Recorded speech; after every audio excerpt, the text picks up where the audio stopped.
Bismillahirrahmanirrahim. Assalamualaikum warahmatullahi wabarakatuh. Sampurasun, sampurasun. Saya sering ditanya soal peradaban. Saya sering ditanya soal bagaimana sebelumnya manusia itu hidup. Saya sering ditanya bagaimana dulu kita hidup dan bagaimana dulu kita berbudaya. Dan bagaimana itu yang namanya pertama kali manusia mengenal yang namanya tata krama, sopan santun, aturan hidup, agama, dan sebagainya. Di sini saya memiliki ketertarikan yang amat sangat mengenai yang sebelum terjadi sekarang ini. Ketertarikan ini sebetulnya ketertarikan dari seluruh umat manusia. Karena manusia sebelumnya itu diceritakan mengenai sebuah teori yang katanya manusia itu berasal dari kera, dan banyak orang yang percaya. Tapi terus terang, selama hidup saya sampai sekarang, saya tidak percaya bahwa manusia itu berasal dari kera. Kalau misalnya Anda percaya, silahkan, itu pilihan Anda. Tapi juga saya harus membuktikan bahwa manusia tidak berasal dari kera. Ada seorang ilmuwan yang mengatakan bahwa manusia itu adalah evolusi dari hewan berbulu yang sekarang dikenal dengan yang namanya monyet atau kera. Dan terus terang, saya benar-benar meragukan teori itu. Apabila kita berbicara mengenai teori tentang asal-usul manusia, berarti kita harus jauh melihat ke belakang. Asal-usul dari dunia itu sendiri, asal-usul bagaimana manusia itu mampu mengerjakan sesuatu, membuat sesuatu, berkarya dan bertahan hidup, dan bagaimana manusia itu mampu membuat adab dan akhirnya beradab, lalu akhirnya membangun sebuah peradaban. Banyak orang yang percaya bahwa peradaban masa lalu itu tidak primitif. Dan saya salah satu yang termasuk percaya bahwa masa lalu itu tidak seprimitif orang yang kira. Dan salah satu buktinya bahwa masa lalu itu tidak primitif dari berbagai macam penelitian yang kami lakukan, itu membuktikan bahwa masa lalu itu benar-benar sangat modern. Masa lalu itu sudah mengenal yang namanya anti-gravitasi. Masa lalu itu sudah mengenal yang namanya wimana. Wimana adalah alat untuk membuat manusia itu mampu menolak gravitasi bumi. Dan itu sudah dikenal. Hanya, mengapa itu tiba-tiba menjadi hilang? Seolah-olah itu tiba-tiba menjadi hilang. Dan ketika kita menelusuri peradaban dan sisa-sisa peradaban yang ada di Indonesia, kita akan menemui banyak sekali bangunan-bangunan yang sebetulnya terlihat seperti gunung. Terlihat seperti itu alami, padahal itu tidak alami. Itu adalah bangunan yang dibuat oleh manusia. Bangunan yang dibuat oleh tangan-tangan yang memiliki peradaban yang sangat dahsyat dan luar biasa. Misalnya satu contoh ini di Gunung Padang misalnya. Kita tahu bahwa orang menyebut itu adalah Gunung Padang, tapi saya pribadi tidak menyebut itu adalah Gunung Padang. Saya menyebut itu adalah Gedung Padang, karena dari bentuk bangunan dan bentuk tumpukan batuan yang ada di sana itu semua adalah dibuat oleh manusia. Meskipun mungkin batuannya ada yang batuan alami, tapi saya yakin kandungan besi yang ada di batuan Gunung Padang ini sangat tinggi. Bahkan bisa mencapai 45% dari kandungan besi yang ada di batuan-batuan yang normal. Dan kemudian ketika kita mulai mencari lagi ke tempat yang lain, misalnya di satu tempat yang bernama Munjul ini, di sana ada sebuah anomali magnetik yang sangat kuat, sebagaimana anomali magnetik yang ada di Gunung Padang. Itu benar-benar luar biasa, karena anomali ini membuktikan bahwa masa lalu itu tidak sesederhana yang orang kira. Apabila kita mengetahui bahwa masa lalu itu memiliki jawaban dari semua krisis pada waktu sekarang, mungkin orang tidak akan mencari kemana-mana, karena jawaban itu sudah ada di kita. Contohnya ini, Ini anomali magnetik yang ada di Bukit Munjul. Apabila kita perhatikan batu yang ada anomali magnetik ini, saya yakin tadinya batu ini mungkin berbentuk bulat. Dan kemudian ketika kita melihat anomali magnetik yang tadi kita barusan lihat, itu membuktikan sebuah teknologi yang sangat luar biasa dan sudah mengenal magnet. Kemudian kita beralih ke Sadahuri.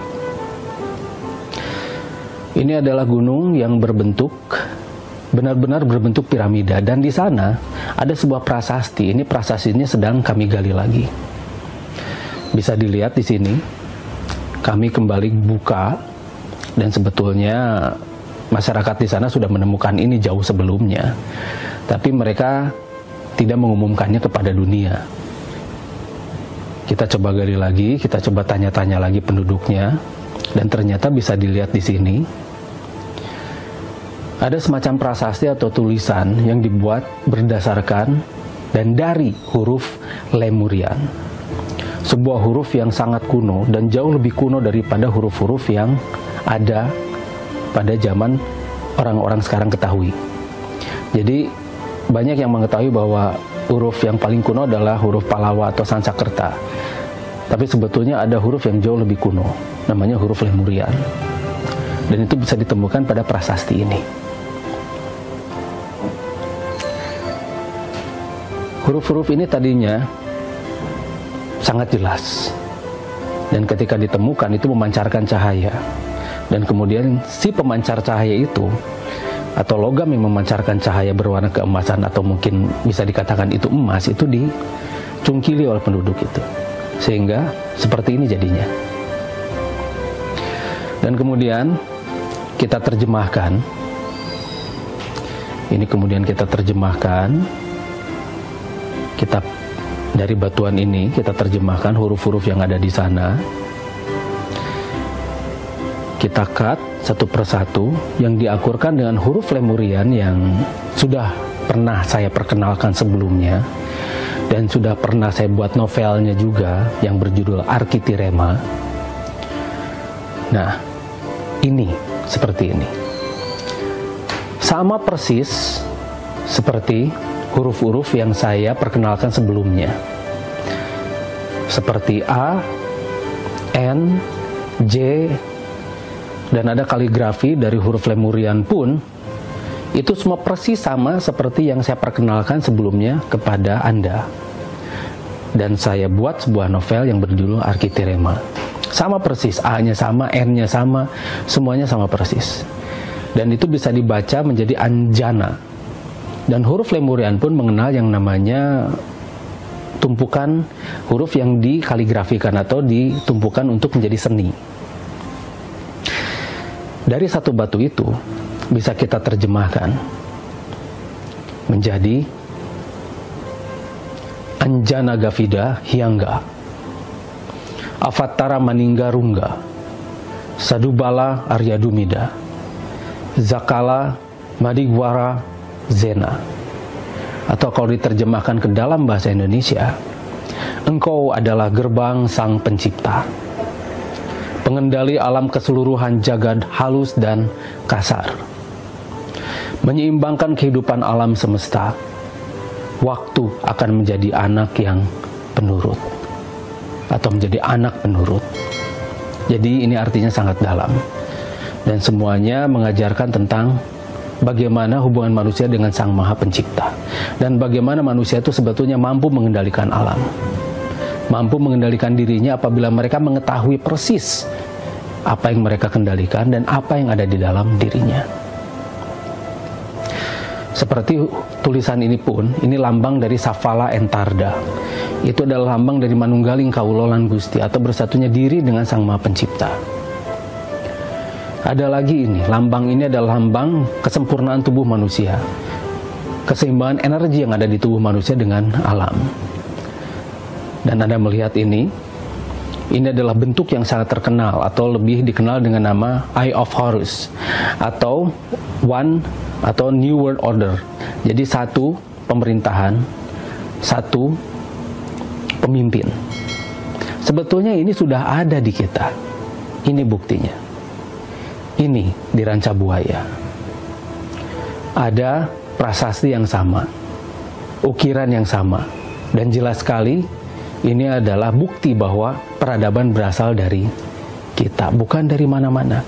Dan banyak juga orang percaya bahwa peradaban itu berasal dari kita. Ini ada satu kesaksian dari Frank Joseph Hoff bahwa peradaban itu berasal dari kita. Ini kesaksiannya. Yeah, there's certain your picture. And do you believe that civilization is from Indonesia? I believe that world civilization, the birthplace of civilization, the cradle of civilization was in the Indonesia and surrounding area of Southeast Asia. Nah, kita lanjutkan. Ini adalah di Sacsayhuaman di Peru. Dan ini di Ranca Buaya. Jadi sebetulnya kita tidak perlu jauh-jauh mencari peradaban. Di kita pun memiliki sumber peradaban yang sangat luar biasa dan menunggu kita gali, menunggu kita baca, dan itu bisa mampu menjawab apapun yang tidak bisa dijawab sekarang oleh orang-orang yang tidak mau mencari. Jadi kewajiban kita adalah mencari, kemudian meneliti, dari sana kita akan mengetahui, lalu kita akan membuat perubahan-perubahan yang sebetulnya menjadi pertanyaan orang-orang zaman sekarang. Kalau bahasa Sunda itu ada 4N, nalusur, naluntik, nalar, nalipak. Atau menjadi 4M, menelusuri, meneliti, kemudian mengetahui, lalu kemudian kita akan membuat perubahan-perubahan yang signifikan bagi kemajuan umat dan bangsa. Wassalamualaikum warahmatullahi wabarakatuh. Sampurasun, sampurasun.